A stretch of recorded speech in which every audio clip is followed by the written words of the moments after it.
Are you lost? I mean, you must be walking around out here in the dark like this.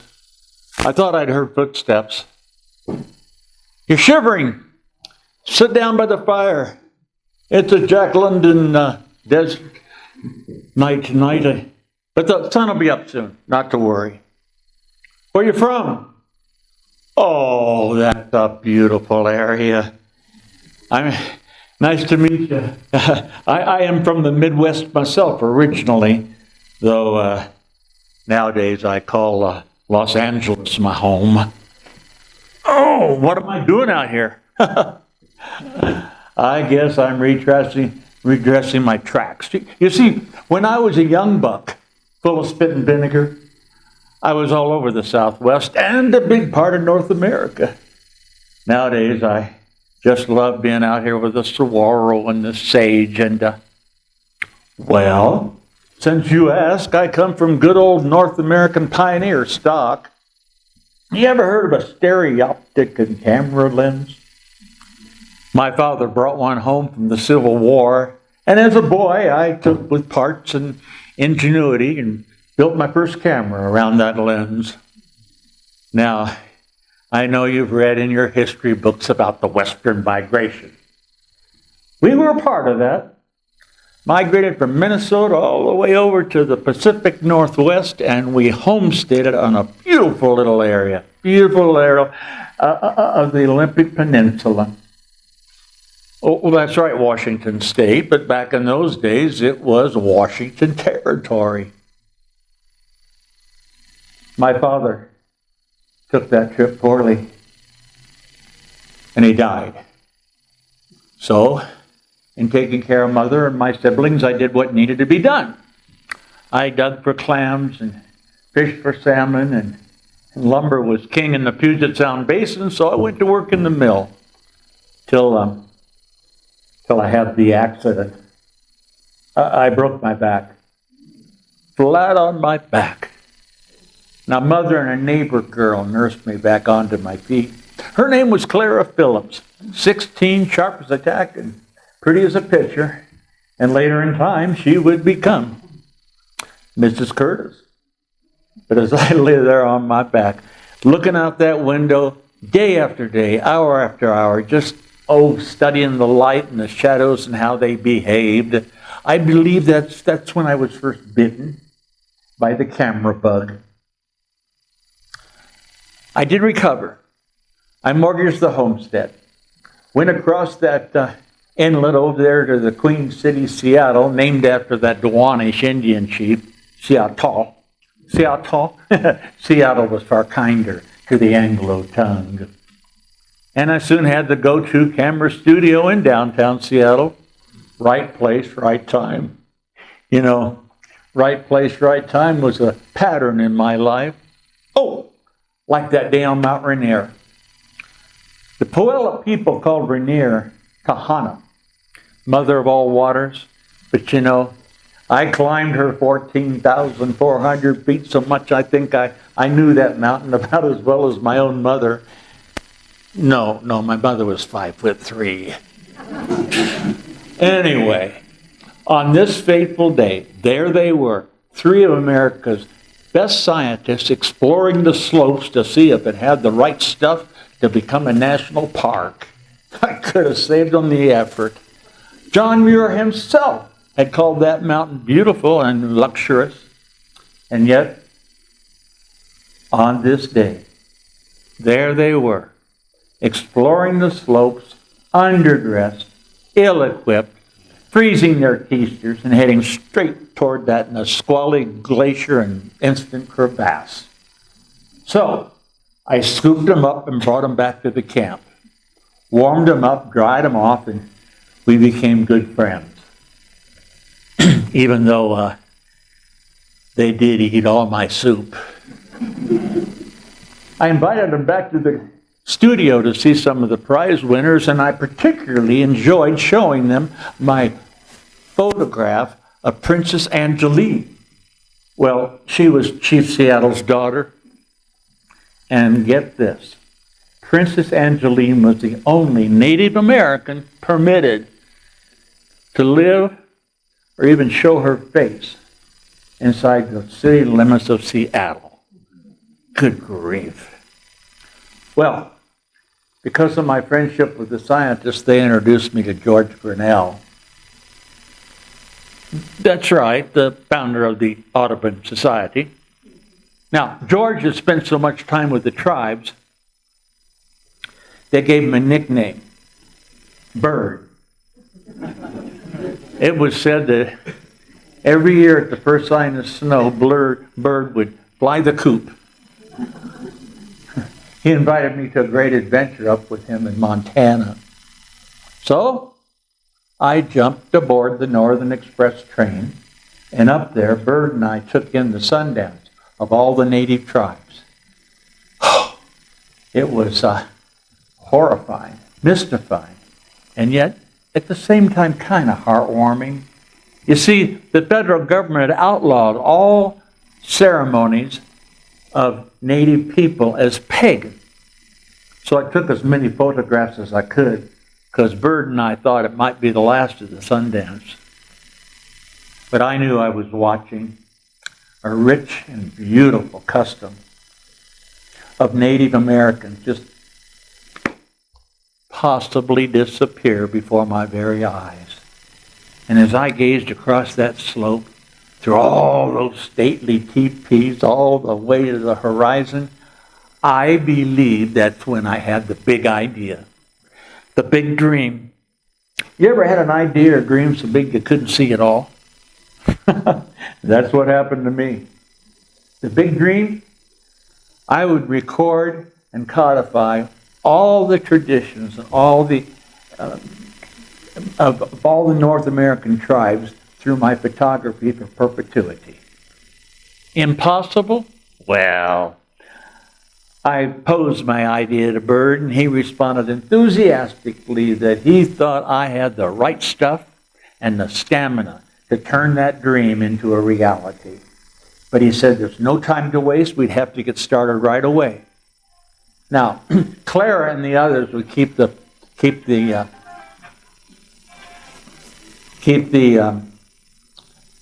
photography in the studio, so to cover expenses and allow me to remain in the field full time. Oh, and a full-time job it was. I had no idea what I was in for, and I traveled every which way but comfortable. By train, by horse, by kayak. We even had an old Chevrolet. May she rest in pieces. We called her Nanny. Well, because only a nanny goat could tackle the terrain she could, taking us up to those high mesas or down into the canyons to see the people that dwelt there. One day, though, old Nanny almost met her doom. Loaded down with all my photographic equipment, she careened over a precipice, luckily to be saved by a stubborn tree trunk. Well, that was the train. Have you ever gone from coast to coast by train? I probably crossed this continent over 125 times that way. Only way to go. In fact, on one occasion, I even stopped at the Smithsonian, a natural sponsor for my project, wouldn't you think? All I got from those academics behind those red brick castle walls was crickets. They were insulting. They called me loco. They said it was impossible. They said I was trying to do the work of 50 men. Well, this lit my fire, stuck in my craw, and I decided to go for it, stiff-jawed and determined, with or without their help. Now, the regular people were very happy to help me. And there were now and then some of the high mucky mucks or bigwigs that we'd filmed in the studio before. Let's see. Over the years, there was that Chief Joseph, that Nez Perce warrior chief. He sat for 2 full portraits and said the day before he'd sat in the bleachers of the Washington University football game. Imagine, I saw white men down there on the field almost fight. I think this is not a good thing. And over the years, there was Red Cloud of the Lakota and Geronimo of the Apache. Oh, and then we got the call to go to Washington, D.C. and film the chief of the American people, President Theodore Roosevelt himself. And I did. I photographed him, his family, his daughter's wedding, and his second inauguration. Now, I'll never, ever forget that blustery March day when I first arrived in Washington, because standing there on the sidewalk, arms outstretched, with a red woolen blanket to wrap around me and protect me from the weather,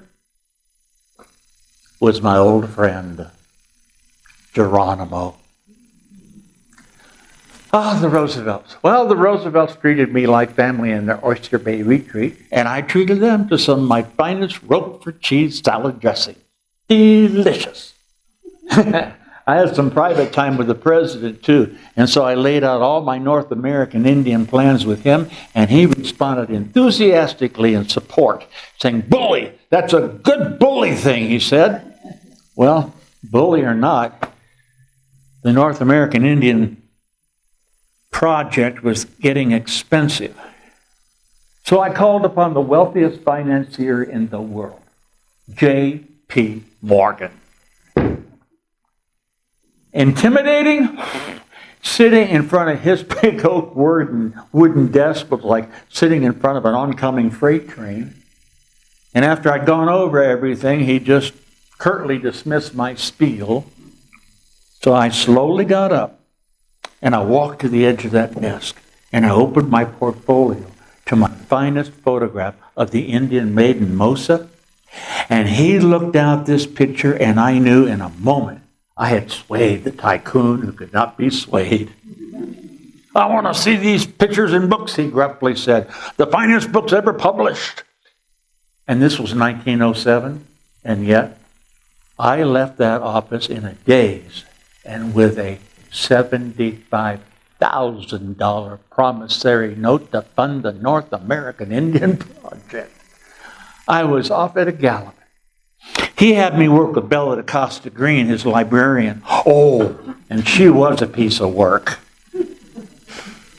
She bragged that she was paid a salary of $25,000 a year and always dressed to the nines, very intelligent, and thought of herself as perhaps the most interesting person in New York. But if she was, as she so claimed, the grande dame of Portuguese silk-stocking aristocracy from Europe, then I was the man on the moon. Her father, however, was Richard Greener, the first African-American to graduate from Harvard University. But that's another story. I was off at a gallop. And I was loaded to the gills with camera equipment and glass plate negatives. And I photographed people, places, scenery, and full-page portraits to cover the North American Indian Project. Best described by my promotional comment that this work is the result of generations upon generations and thousands of years of evolution in language, customs, manners, and institutions. It cannot be deferred if it's to be done at all. Perhaps best described by my plea to the scientific community. I told them for this work there is no tomorrow. You know, my Native American friends would have said of me that I was a man who never took time to play. But instead, they graced me with a really beautiful title, The Shadow Catcher. No, those of them that couldn't understand my airbed referred to me as man who sleeps on his own breath.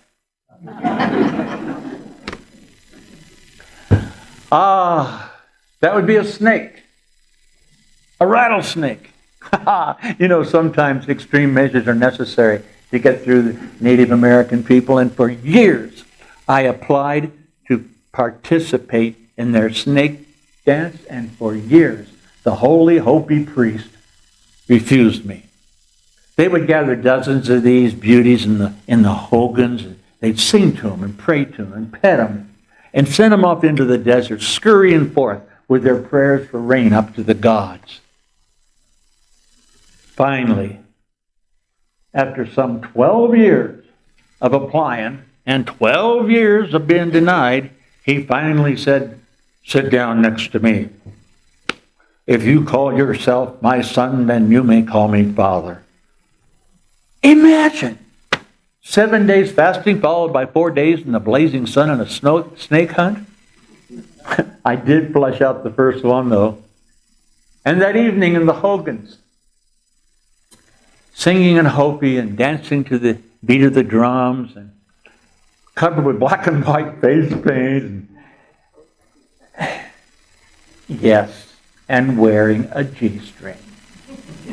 You're looking at a bona fide snake priest. And thank God the rain did come, or that Hopi priest would have had hell to pay for letting this white man join in. Oh, I certainly do enjoy it out here, in the peace and the quiet, in the desert with you. It reminds me of happier times, when my family would join me out here and we'd camp among the Hopi and the Navajo for months on end.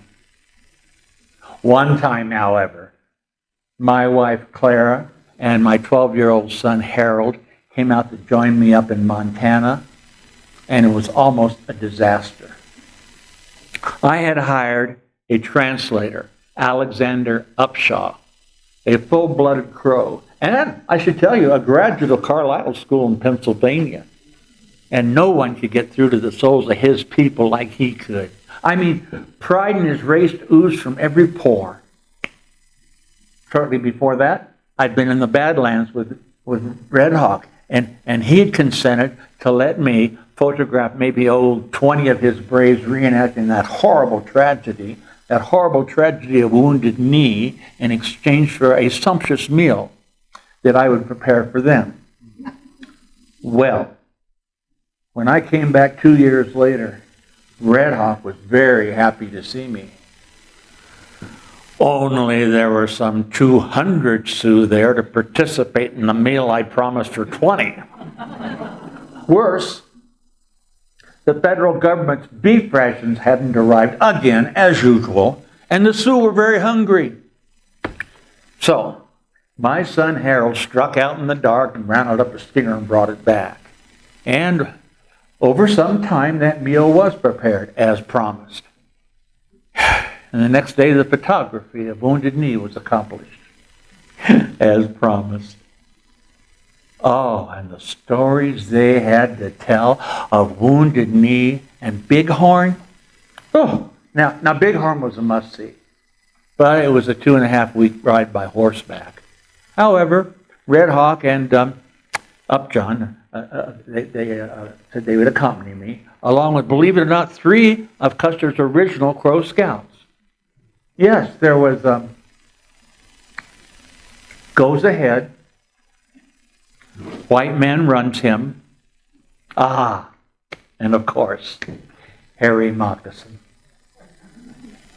Well, I surveyed the battlefields, troop movements, encampments, and yet I think my candid descriptions of things just didn't really sit that well with the sentiment of the time.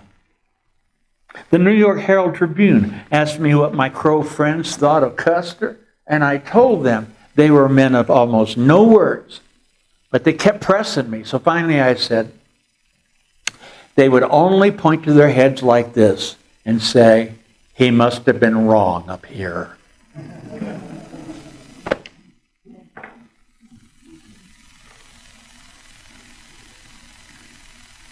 My son, Harold, took very ill. It was typhoid. I'd had it before, and Claire had nursed me back onto my feet, so she knew how to take care of Harold.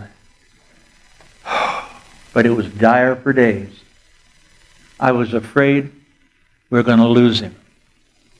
But finally his energies began to return, and so Claire and I ran, and we flagged down a westbound train, and she took him home to Seattle. His siblings said when they saw him, they hardly recognized him. They said he was but a wraith of what he'd been before. And after that, Clara said she would never join me in the field again. I learned my good friend and translator, Alexander Upshaw, had died alone in a jail cell in a pool of his own blood. The jailer said it was alcohol and pneumonia. I had my doubts. Well, I returned to Seattle. My expenses were mounting to about $5,000 a month, so I decided to apply to my local gentry, but got only swats, and I couldn't blame them. I mean, here I was, this unknown with but a fifth grade education, trying with dogged tenacity to achieve a project so big no one else would even consider it. But on the happier side, the first couple editions were going to print. So I went back to see Morgan, and he seemed real pleased with my progress. Ordered out another $60,000 in funding. So I scampered back to Seattle, and I hunkered down in a cabin outside of Puget Sound with a couple of my assistants, and we worked 20-hour days doggedly, day and night, to finish albums 6 through 9. I was so tired after that, I couldn't leave my bed. But finally my energies did return, and I found myself on the waters of the Columbia River, surveying the land from the waters, and then surveying the water from the land through the eyes of those intrepid American explorers, Lewis and Clark. Well, we continued on up through the rapids, but our flat-bottomed boat bounced about on the boulders so much it became but splinters to be turned loose past the breakers out to the ocean's boneyard. Funny thing, though, after that, I never saw my cook or captain again. Ever. Anyway, my expenses were mounting. So one day I found myself walking the streets of New York in the dark in a deep depression when I heard this absolutely magnificent whistling music coming out of the darkness. I mean, it was the music of a magnificent bird. And here he came out of the darkness. This lone cripple, tied down to kind of a skateboard device, and whistling his heart out with such vigor and volume and vibrato. I thought, if a man such as this could turn his soul over to the music with such vigor and vim, oh well, there had to be an answer for me. I would not give up. So that winter I became my own producer, and I colorized some of the best images I had to be showing up on the big screen. Oh, along with the accompaniment of brand new music composed by a famous composer of the time, Henry F. Gilbert. It was my own Indian opera, Native American musical. And we sold out with full orchestras in theaters all over the East, including one performance that sold out with a full orchestra and, of all places, Carnegie Hall. A triumph that landed me even deeper in debt. But I'd heard of a spot on the map outside of Los Angeles that was raising eyebrows. Hollywood. Evidently, the movie studios out there couldn't churn out the films fast enough. And it wasn't long before I had my own line of investors to back me in my own major motion picture in the land of the headhunters. It was extraordinary. I mean, technically speaking. But fraught with bad luck. I was at that Kwakiutl tribe outside of British Columbia when this large whale lurched out of the depths and slammed his tail down on me, shattering my kayak and breaking my hip.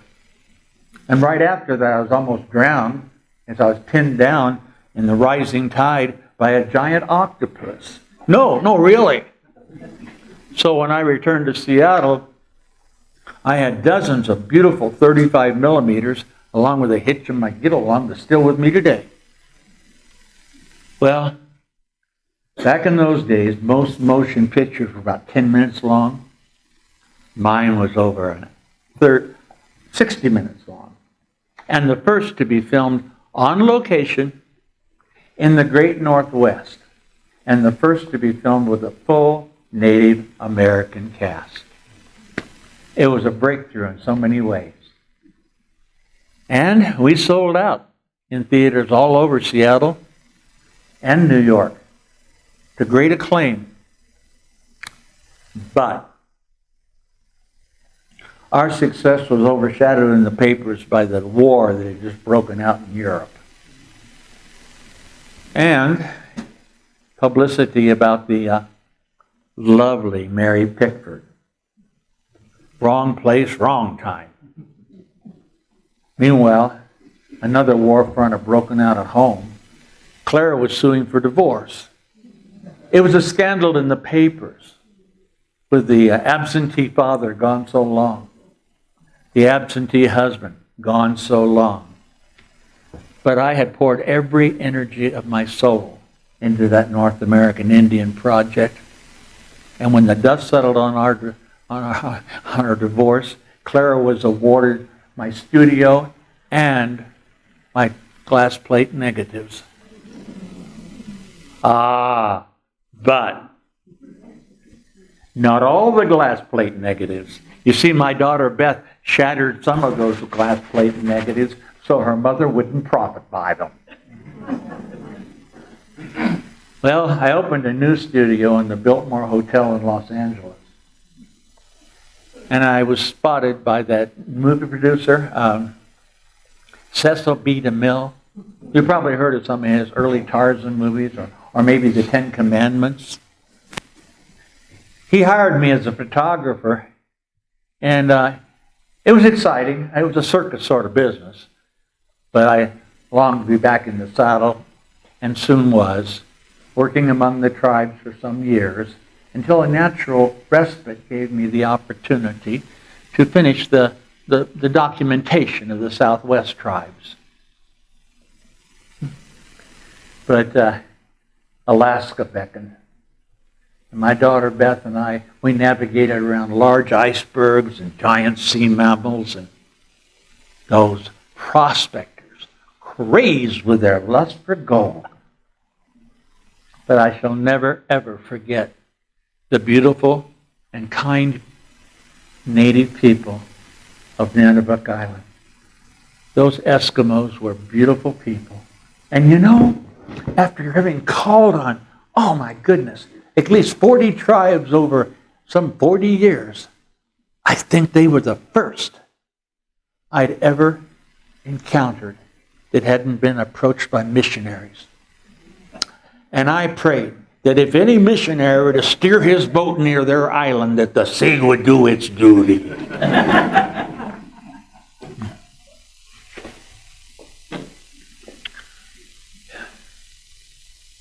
Well, I returned, and we found that there was almost no acclaim. Just the constables wanting to stop me from boarding the train to Los Angeles. And I guess I broke down. I told the judge it was just too much. With Clara, 7 years of past alimony, and my efforts over so many years. And in the end, the case was dismissed. Oh, well, I had achieved my goal to the very end. What I thought would take 5 years had taken some 30 years. But in the end, there were some 20 portfolios, 20 picture albums, 5,000 pages of documentation, 2,200 individual photographs, and thousands of recordings of the tribes with their language and music on Edison wax cylinders. My goodness. It was described in the media as the greatest achievement since the printing of the King James Bible. But on the backside of the crash of 29, that $3,000 price tag just wasn't acceptable. However,